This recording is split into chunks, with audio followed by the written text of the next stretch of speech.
we talked about a couple episodes ago was systems, building systems. Come over to your house sometimes and we chat, and I see like your whiteboard, and we talk about systems. Yeah. And Aiden's like a big systems guy. Yeah, that's how my brain works. I'm getting in more and more into systems, but can you fill us in? Number one, like what type of systems do you run? And it doesn't necessarily have to be like a software or whatever, but like in your mind, what type of systems do you feel separate you and put you ahead of the pack? Because like I said, in this line of work, we're constantly, I mean, you just came here from an estate, right? Yep. You're constantly moving, you're constantly on the go.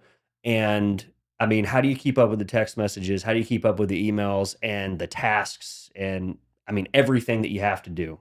Having an amazing assistant helps a lot. So one of the systems like I have in the morning, I have a preparation that I go through and I'm looking at what's going on. I have a spreadsheet that my assistant looks at every day, and she tells me, what do we have lined up for today? What do we have lined up for tomorrow?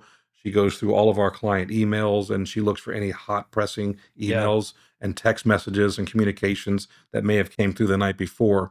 So that's kind of like our morning routine, and that kind of sets how the day's going to go. But if there's no crazy urgent or critical issues, then we focus on our daily routines, which are scheduled months in advance. It's like being in the military, like morning muster, right? Yeah, exactly. Everybody gets the morning muster. Yep. You get the rundown. Being in the military, I was a cop too.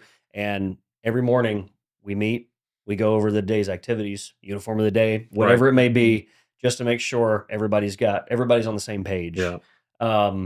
I start to do that with my wife in the evenings, and especially like on Sundays, because the schedule is constantly getting, now that we have 4 older kids that are, I mean, we're at the, when I read entrepreneurial books and when I read a lot of these biographies, the successful people that are running these, multi-million and billion-dollar industries, they care a lot about their schedule because time is money.